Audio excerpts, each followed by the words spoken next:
శ్రీ గురుభ్యో నమః. శ్రీమాత్రే నమః.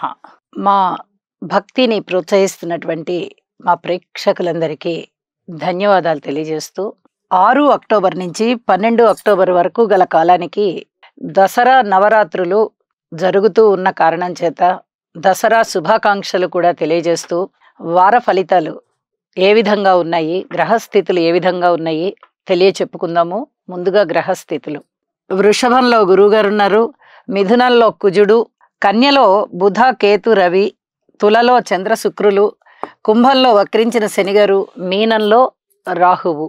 ఇక వారాంతానికి వెళ్ళేటప్పటికీ బుధుని యొక్క స్థితి శుక్రునితో కలిసి తులారాశిలో ఉన్నది. తులారాశిలో ఉన్నటువంటి చంద్రుని యొక్క స్థితి మకర రాశిలోకి వచ్చి ఉన్నది. ఇక గ్రహ సమ్మేళనాల యొక్క ఫలితాలు ఏమిటి అని చెప్పి ఒకసారి పరిశీలన చేస్తే, రవి కేతు బుధ ఈ 3 గ్రహాల యొక్క కలయిక కన్యారాశిలో ఉంటూ బుధ ఆదిత్య యోగాన్ని తెలియజేస్తూ ఉన్నది. అలాగే భద్ర మహాపురుష యోగాన్ని తెలియజేస్తూ ఉన్నది. గోచారంలో కన్నా కూడా జన్మజాతకంలో భద్ర మహాపురుష యోగాలు చాలా చాలా బాగుంటాయి. ఈ రకంగా గ్రహస్థితి ఉన్న వారికి జన్మజాతకంలో ఇప్పుడు చాలా అద్భుతమైన ఫలితాలు ఉండబోతున్నాయి. అలాగే చంద్ర శుక్రుల యొక్క కలయిక చేత కళాకారులకి సన్మానాలు, కళలు అభివృద్ధి చెందడము, అలాగే చక్కటి కళా ప్రదర్శనలు ఇవన్నీ కూడా చాలా చాలా బాగుంటాయి అని చెప్పి తెలియచెప్పడం జరుగుతోంది. ఇక గురువుగారి యొక్క దృష్టి రవి కేతు బుధుల మీద పడుతూ అద్భుతమైనటువంటి లాంగ్వేజెస్, అలాగే అడ్మినిస్ట్రేషన్, అలాగే వ్యాపారము, సమర్థత ఇవన్నీ కూడా చాలా చాలా బాగుండేటట్టుగా చేస్తూ ఇంకా అదనంగా ఆధ్యాత్మిక చింతనని పెంచుతూ ఉన్నది. ఇది చాలా గమనించదగినటువంటి విషయం. అలాగే కుజుని యొక్క 4వ దృష్టి కూడా రవి బుధ కేతువుల మీద ప్రసరిస్తూ ఉన్న కారణం చేత ఇక్కడ ఎలక్ట్రికల్ అండ్ ఎలక్ట్రానిక్ వస్తువుల వినియోగం బాగా పెరుగుతూ ఉంటుంది. అలాగే ఆ ఉద్యోగస్తులకి, వాటికి సంబంధించినటువంటి ఉద్యోగస్తులకు కూడా చక్కటి లబ్ధి చేకూరుతూ ఉంటుంది. అలాగే ఆధ్యాత్మిక చింతన పెరిగే విధంగా, అడ్మినిస్ట్రేషన్ కెపాసిటీ పెరిగే విధంగా చాలా చాలా బాగుంటుంది. ఇవి చెప్పదగ్గ మంచి లక్షణాలు అని చెప్పి తెలియచెప్పడం జరుగుతోంది. అలాగే వారాంతానికి వెళ్ళేటప్పటికీ బుధ శుక్రుల కలయిక సున్నితమైనటువంటి ప్రవర్తనని తెలియజేస్తూ ఉంటుంది. కాబట్టి ఈ కళలకి సంబంధించి, అలాగే అడ్మినిస్ట్రేషన్కి సంబంధించి, అలాగే వ్యాపార వ్యవహారాలకి సంబంధించి ఇవన్నీ కూడా చాలా చాలా బాగుంటూ సున్నితమైన ప్రవర్తనతో కూడి ఉంటాయి. ఎక్కడ ఆగ్రహావేశాలు ఉండవు అని కూడా తెలియచెప్పడం జరుగుతుంది. ఇక్కడ ఇంకొక ముఖ్య విషయాన్ని తెలియజెప్పచ్చు.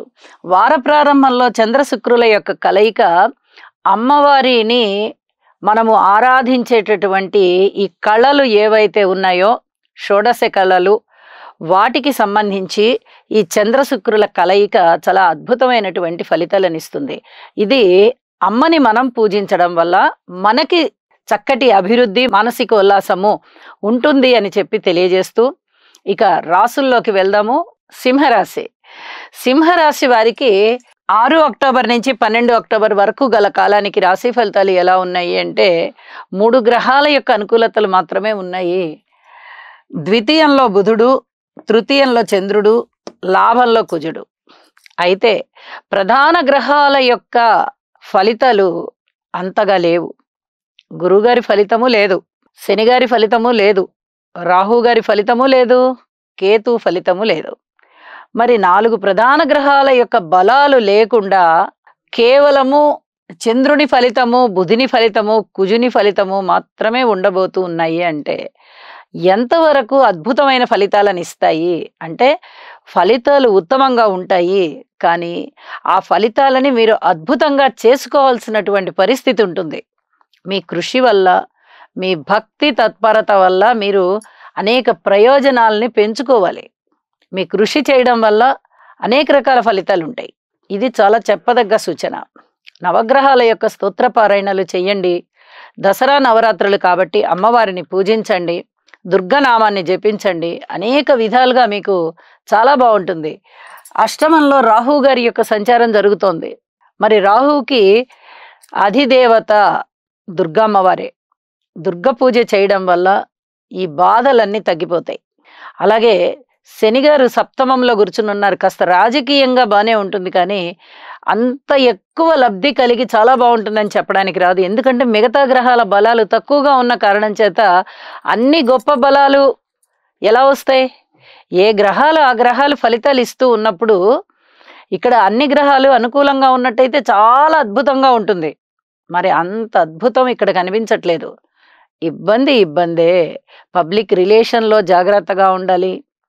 షేర్ మార్కెట్స్‌లో ఎంటర్ అయ్యి ఉన్నవారు షేర్లు కొనేటప్పుడు జాగ్రత్తగా ఉండాలి. ఈ వారానికి కొనకుండా వాయిదా వేసేయడం మంచిది.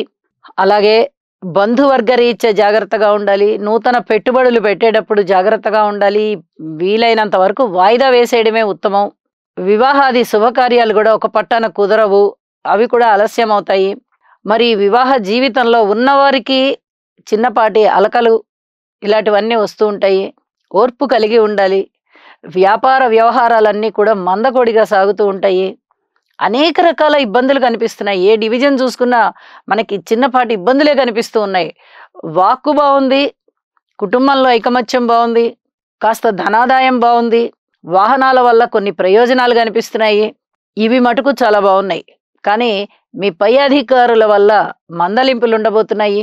అలాగే అన్నదమ్ముల యొక్క సహాయ సహకారం అంతంత మాత్రంగా ఉంటుంది. ఏవో 2-3 అన్నదమ్ములు ఉన్నట్టయితే అందులో ఒకళ్ళో ఇద్దరునే మీకు సహాయం చేస్తారు.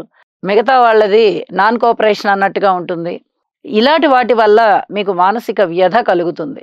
ఇక్కడ వారాంతంలోకి వెళ్ళేటప్పటికీ బుధుడి యొక్క తృతీయ స్థాన సంచారం కానీ, చంద్రుని యొక్క షష్ఠ స్థాన సంచారం కానీ చాలా బాగున్న కారణం చేత, అంటే వార ప్రారంభంలోనూ 3 గ్రహాలు బాగున్నాయి, వారాంతంలోనూ మళ్ళీ అదే 3 గ్రహాలు బాగున్నాయి.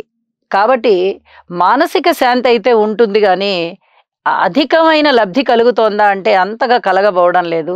మీ జాగ్రత్తలు తీసుకోవడం వల్ల, మీ పొదుపు వల్ల, మీ అధిక ఖర్చుల్ని నిరోధించుకోవడం వల్ల, మీ దైవభక్తి వల్ల, మీరు చేసుకునేటటువంటి కృషి వల్ల మంచి ఫలితాలు ఉండబోతున్నాయి అని చెప్పి తెలియజేస్తూ నమస్కారం. గురుగ్రహ అనుకూలత కొరకు దేవానాం చ ఋషీణాం చ గురుం కాంచన సన్నిభం బుద్ధిమంతం త్రిలోకేశం తం నమామి బృహస్పతిం. ఓం హ్రాం హ్రీం హ్రౌం సహ బృహస్పతయే నమః.